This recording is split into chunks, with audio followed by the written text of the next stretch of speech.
Welcome to the Deep Dive, your shortcut to being genuinely well-informed. Today, we're plunging into one of healthcare's biggest data challenges, the sheer volume of information buried within electronic health records, or EHRs. Imagine your doctor trying to piece together your entire health story from, well, just a mountain of disparate facts. It's like having all the ingredients for a gourmet meal scattered across different kitchens, maybe labeled in different languages even. Exactly. And this huge amount of data can kind of paradoxically obscure vital connections. It can actually lead to potential errors and, inefficiencies in your care. It's a fascinating paradox, isn't it? The core problem from a clinical perspective is really how that data is structured. I know it's organized. Right. While EHRs diligently store everything, your medications, lab results, clinical notes, all of it, they often organize it by type. Okay. So you get one long list of prescriptions, another for every lab test. But in practice, clinicians think in terms of conditions. Right, like everything for diabetes or everything for high blood pressure. Precisely. They want to see everything related to your diabetes or all the info for your hypertension in one cohesive view. And this fundamental mismatch between how data is stored and clinical need, it significantly impairs decision-making. Wow. Yeah, it raises the risk of errors, causes real frustration. It means crucial insights can just, well, easily be missed.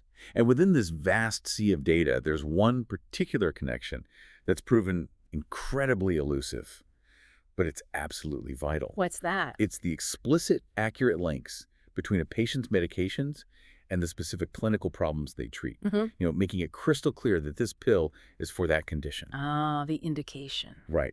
And our mission today is to explore a really innovative solution, crowdsourcing, that leverages the collective wisdom of clinicians to make these EHRs smarter, safer, and just far more intuitive for everyone. So let's really bring the current state of EHRs into focus for a second. Picture your doctor trying to get that quick, comprehensive understanding of your health. The EHR is this digital vault holding everything from meds and labs to problems, allergies, notes. But it's all typically compartmentalized, sitting in separate digital silos. Like puzzle pieces scattered everywhere. Exactly. All the pieces are there, but no one's put them together. And the mental effort needed to manually connect those dots for every patient, every single visit, it's immense. And the impact of that missing connection is, well, it's significant. Studies have consistently shown that when clinical data isn't presented optimally, Like in these silos. right, it can directly affect medical decision-making, it can increase the risk of medical errors, and just reduce the overall quality of care you receive. So the goal then is, what, better organization? Basically, yes. To move towards what we call problem-oriented summaries, a more streamlined, intuitive way of organizing information directly around a patient's actual conditions. Okay, so the system effectively becomes a self-improving brain. That's a critical distinction, moving from passive storage to active intelligence. In a way, yeah. But building those problem-oriented summaries hinges entirely on understanding the interrelationships between all these different data elements. And the most fundamental link, the one we're focusing on, is that is treated by relationship between medications and clinical problems.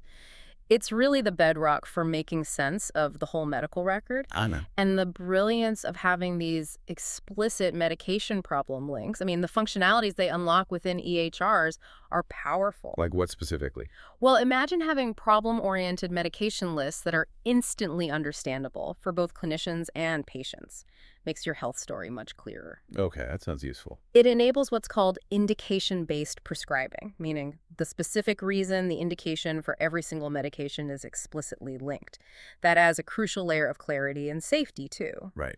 It also helps in problem inference. So if a patient is on a certain drug, this system might smartly suggest, hey, maybe they have this related problem.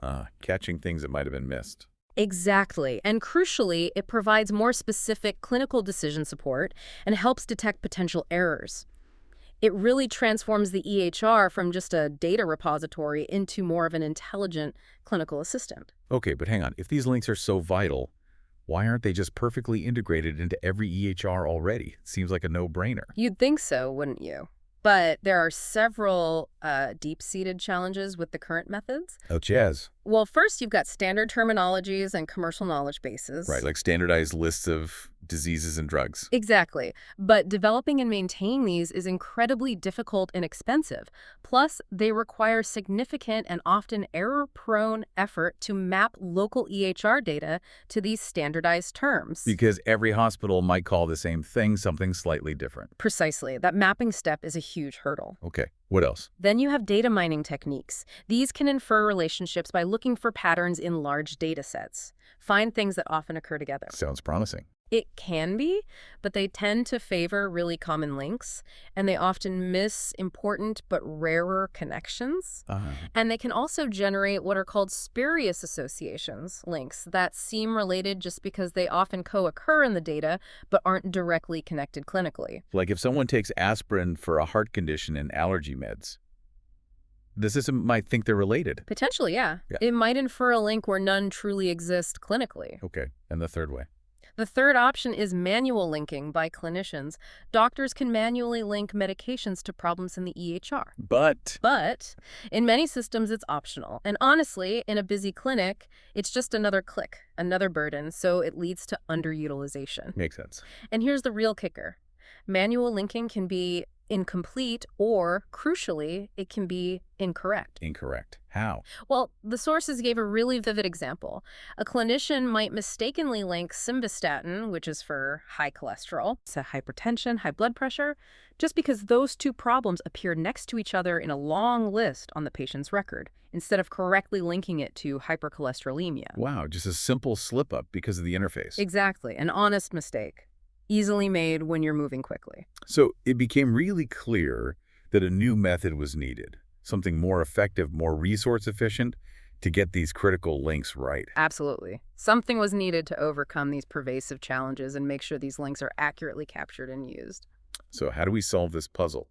This is where the ingenious concept of crowdsourcing comes into play. If you're unfamiliar, it's basically outsourcing a task to a large group or community. Think of Wikipedia. Right, the free encyclopedia everyone uses. Exactly. It relies entirely on public contributions, right?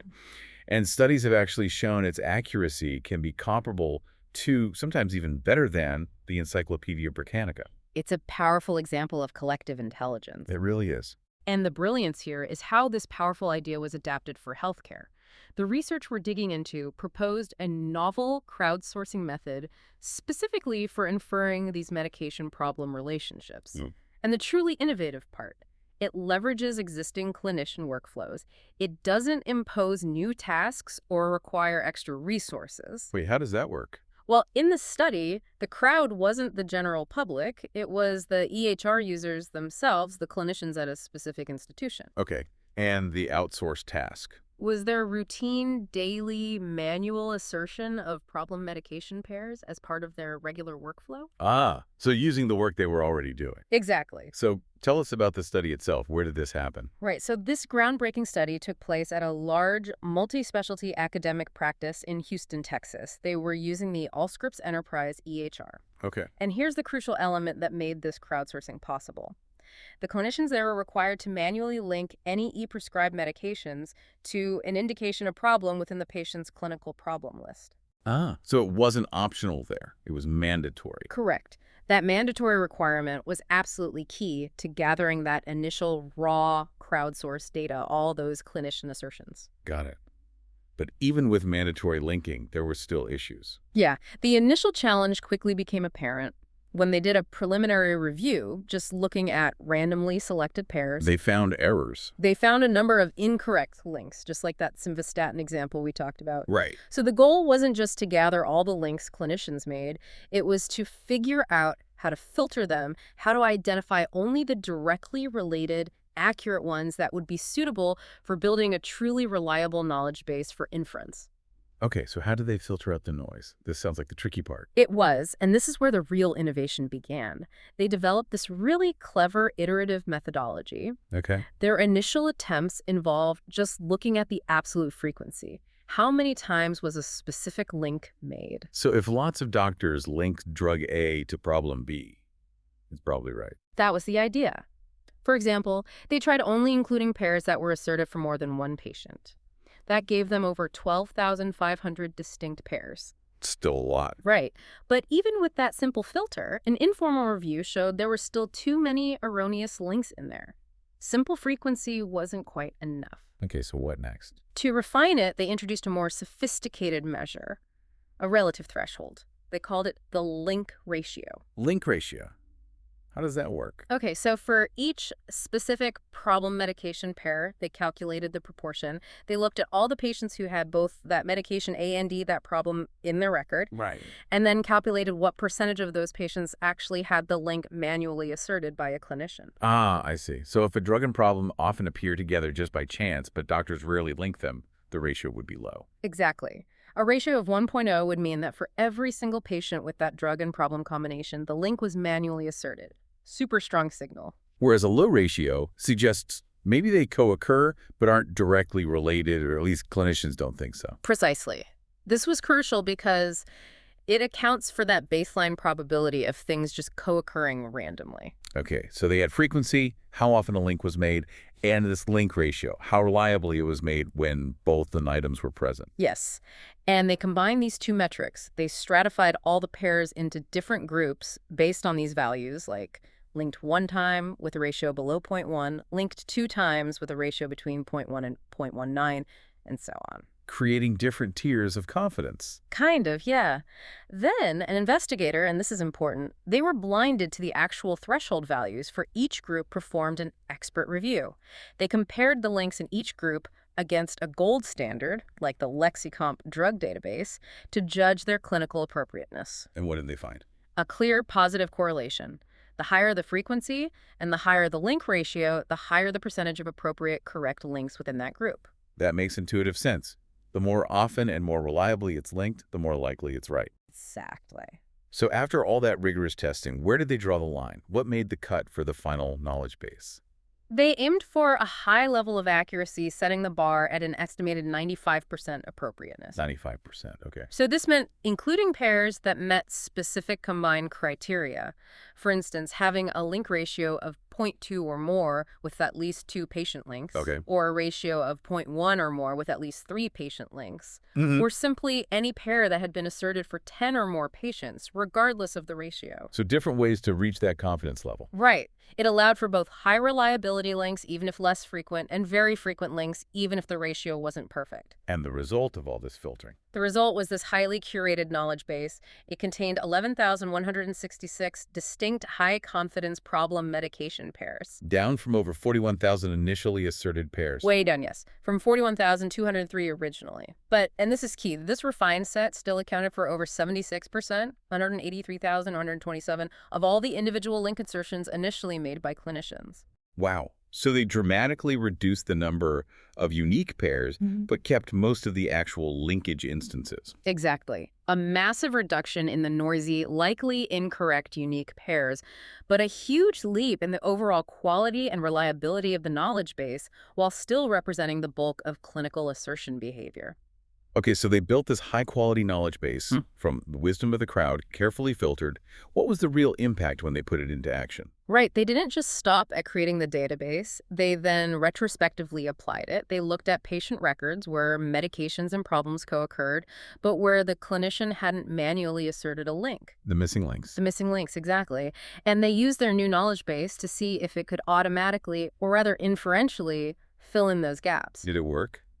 The results were, well, pretty striking, actually. The knowledge base successfully inferred over 229,000 new links for medications that were previously unlinked in the patient records. 229,000, that's huge. It meant that a remarkable 36.5%, over a third of all the medications that previously had no link to a problem, now had an indicated problem inferred by the system. Wow. So looking at the bigger picture. Zooming out a bit, yeah.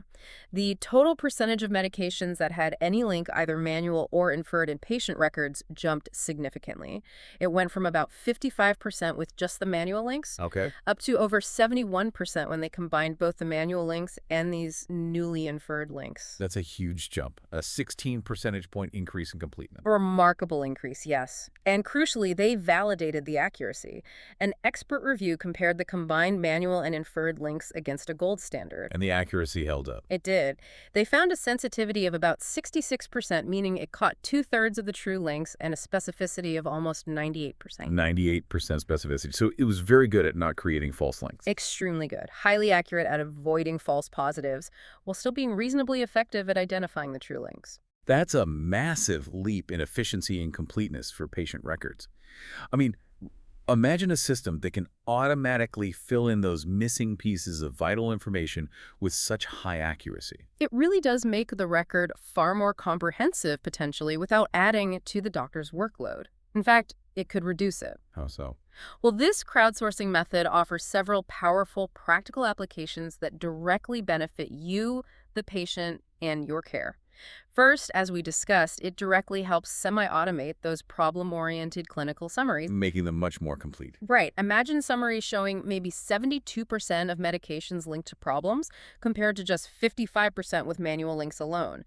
That leads to more efficient and comprehensive care review. Definitely. It helps. Second, it significantly reduces clinician workload, potentially. The knowledge base can proactively suggest links during e-prescribing. Ah, like autocomplete for clinical thinking. Sort of. It reduces the cognitive burden on clinicians, and it might even increase the accuracy of the links they do assert manually by prompting them with likely options. Okay, that's a big one. Anything else? Yes, and this is critical. Okay. It can help identify potentially undocumented patient problems. How does that work?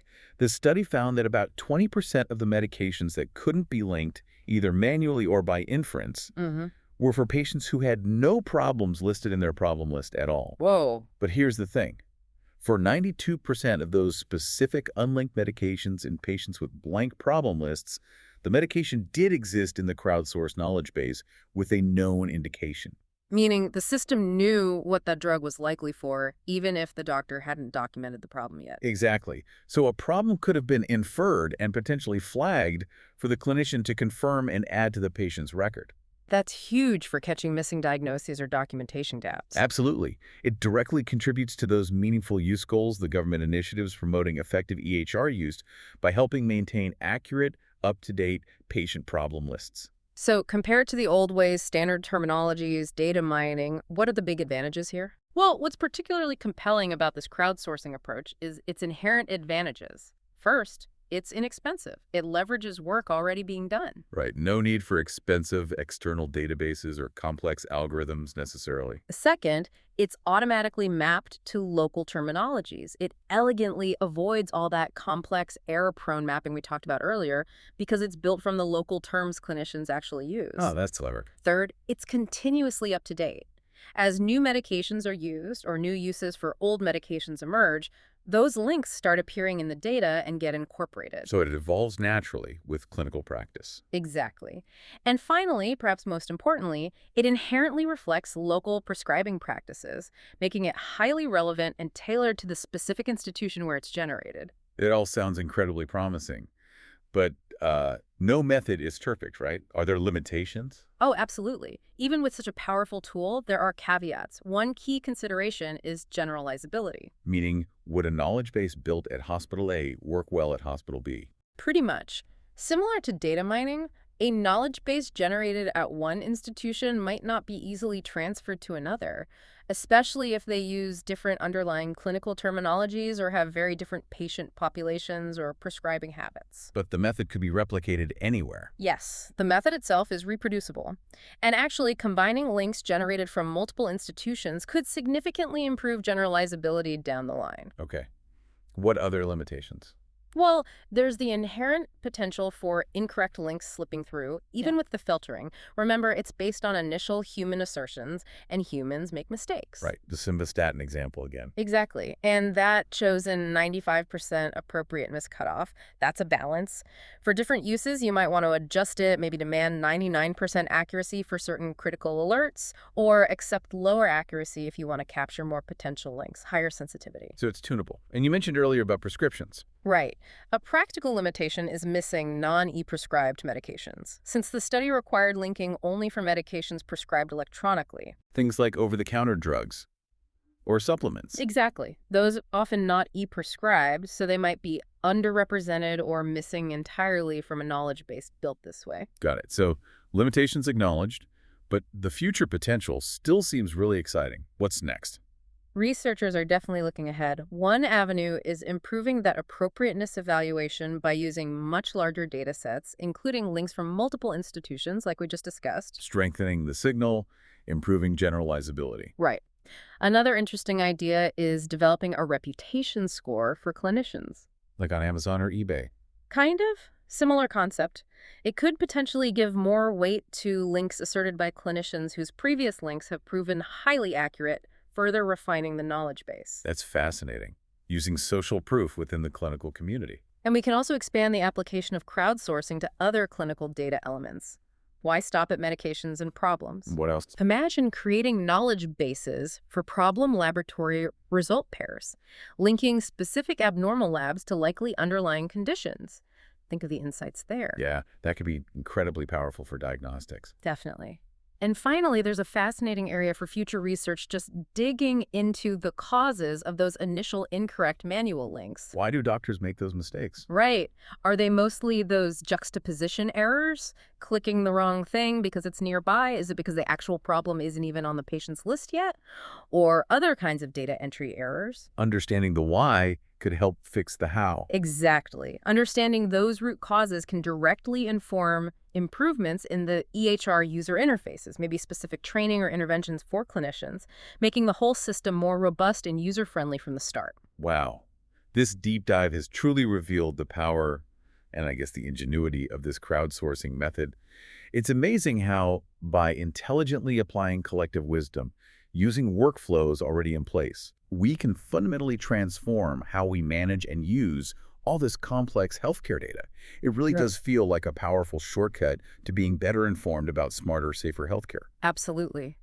And what this approach ultimately tells us, I think, is that we can really envision a healthcare system where every piece of data, that prescription, that lab result, is seamlessly and accurately connected to your specific health conditions. A truly connected view. And achieved not just by these massive, costly, centralized efforts, but through the continuous, evolving collective experience of every clinician just doing their job. It shows how the wisdom of the crowd, carefully curated, can become this dynamic, self-improving knowledge base. Constantly enhancing patient safety and the quality of care. That's the goal. It really makes you think, doesn't it? Mhm. How this kind of intelligent, adaptive system could impact your own experiences with healthcare and the vast ongoing potential. Just continuous improvement in our medical information systems seems possible. Thanks for joining us on this deep dive. We'll see you next time.